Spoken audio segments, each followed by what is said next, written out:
दोस्तों आज की वीडियो में मैं बात करने वाला हूं कि PF withdrawal benefit claim is already settle या pension claim is already settle. यानी सीधे सीधे बात को समझ लीजिए कि आप जब पीएफ का पैसे निकालने जा रहे हैं या पेंशन का पैसा निकालने जा रहे हैं तो वहां पे आ रहा है कि आपका क्लेम ऑलरेडी सेटल्ड है। यही वाली प्रॉब्लम आ रही है। ठीक है, दोनों में, पेंशन में और पीएफ में, दोनों में। तो ये आ क्यों रहा है, इसको समझने के लिए एक आदमी का मैं एग्जाम्पल दिखा रहा हूँ, क्योंकि उनका, ठीक है ना, ऐसे ही आ रहा है कि आपका क्लेम जो है ऑलरेडी सेटल्ड हो चुका है। ठीक है, आप अप्लाई नहीं कर सकते। अच्छा, कुछ लोग का अप्लाई भी हो जाता है ना, तो भी रिजेक्ट हो जाता है। ठीक है, तो चलिए मैं ये दिखा रहा हूँ एक केस। अब देखिए, इनका है, एक भाई साहब जो हैं अप्लाई कर रहे हैं, तो उनको ये स्टेटस मिल रहा है। यहाँ पे देखिए, जब ये क्या भर रहे हैं, फॉर्म 10C भर रहे हैं, फॉर्म 10C। आप पीएफ भी विड्रॉल भरिएगा ना 19, तो भी ऐसे दिखाई देगा। ठीक है ना, वो यहाँ पे आ जाएगा PF withdrawal benefit claim is already settle. इनका रहा है फिलहाल में pension withdrawal benefit claim is already settle. यानी कहने का मतलब अब दोबारा जो है पीएफ का पैसा या पेंशन का पैसा आप नहीं निकाल सकते। तो यदि ऐसे प्रॉब्लम आपके साथ है कि आपका पेंशन का पैसा नहीं निकल रहा है या पीएफ का पैसा नहीं निकल रहा है, फंस गया है, तो फिर मैं इसका कारण बताऊंगा और समाधान भी बताऊंगा कि ये किस कारण से ऐसा आता है और फिर इसका उपाय क्या है। तो देखिए दोस्तों, ये generally claim already settled PF में या पेंशन में तभी आता है जब आप एक बार या तो पीएफ का पूरा पैसा निकाल लिए हैं या फिर पेंशन का पूरा पैसा निकाल लिए हैं। कहने का मतलब या तो एक बार आप फॉर्म 19 भर चुके हैं या फिर एक बार आप फॉर्म 10C भर चुके हैं। ऐसा कब हो जाता है आपको भी पता नहीं चलता है।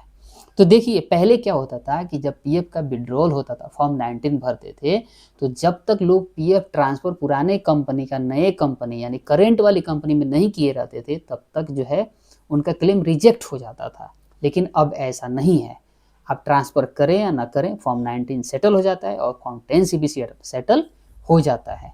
लेकिन ऐसी स्थिति में होता क्या है, जैसे मान लीजिए कि आपने पहले कंपनी में काम किया है, अभी दूसरे वाले कंपनी में काम करके आपने छोड़ दिया है और पहले वाले कंपनी का पैसा ये दूसरे वाले अभी जो छोड़े हैं उसमें नहीं ट्रांसफ़र किए।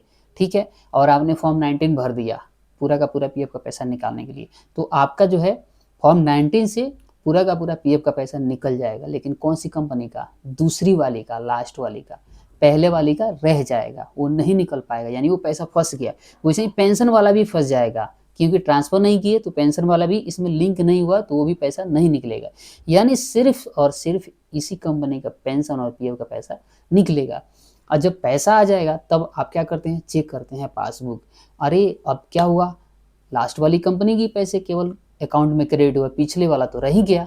तब आप चलते हैं पेंशन या पीएफ का ट्रांसफ़र करने।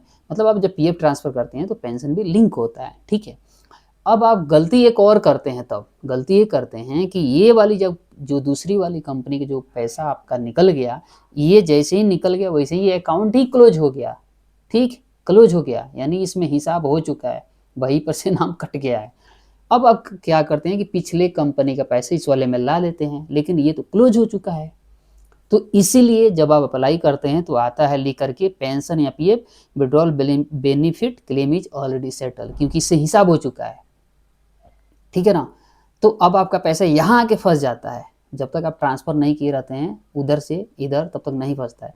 तो देखिए, रूल ये होता है कि जब भी आप फॉर्म 19 भरें या पेंशन का पैसे निकालने के फॉर्म 10C भरें, तो पहले ट्रांसफ़र करना है, उसके बाद ही आपको फॉर्म 19 भरना है या फिर फॉर्म 10C भरना है। अगर आप इस ऐसे केस में फंस गए हैं कि आपका एक बार सेटल हो गया लास्ट वाली कंपनी का, अब पुराने वाले का पैसा नए वाले में ट्रांसफ़र कर लिए हैं अभी वाले में, अब फंसा हुआ है, तो क्या कर सकते हैं।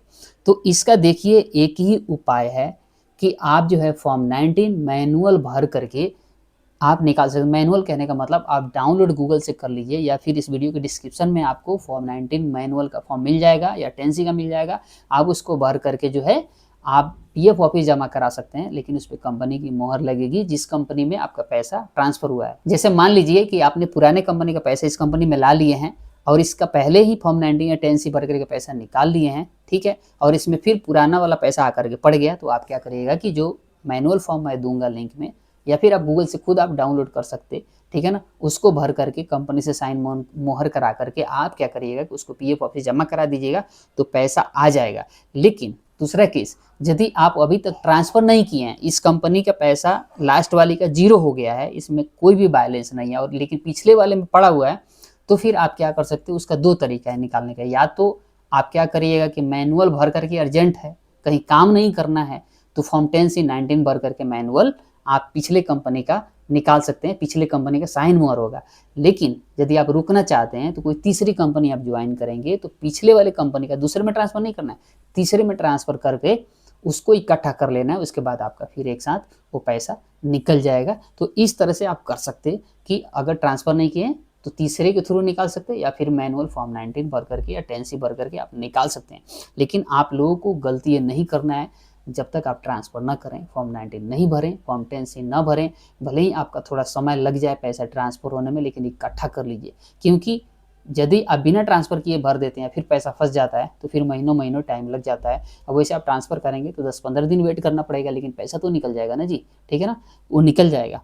तो आपको पहला जो सिस्टम है, उसी के हिसाब से चलना है, ट्रांसफ़र करना है, इकट्ठा करना है पैसा और फिर आपको निकालना है। तो उम्मीद करते हैं कि दोस्तों ये वीडियो आप लोगों के लिए हेल्पफुल रहेगा और आप लोग को अब जानकारी मिल गई होगी कि अब आप आगे क्या कर सकते हैं। फिर भी इसके अलावा अगर आपको और कोई प्रॉब्लम आती है पीएफ विथड्रॉल करने में, तो उसका स्क्रीनशॉट मुझे आप शेयर कर सकते हैं। मैं उसके बारे में ज़रूर जानकारी लेकर के आऊँगा, बताऊँगा कि आपको उस समस्या का कैसे समाधान करना है। ठीक है? चैनल पे नए हैं तो ज़रूर सब्सक्राइब कर लीजिएगा, क्योंकि पीएफ, ईएसआई और आप लोगों की नौकरी से संबंधित वीडियो मैं इस चैनल पे लाते रहता हूँ। मिलते हैं अगले वीडियो में, तब तक के लिए नमस्कार, बाय बाय।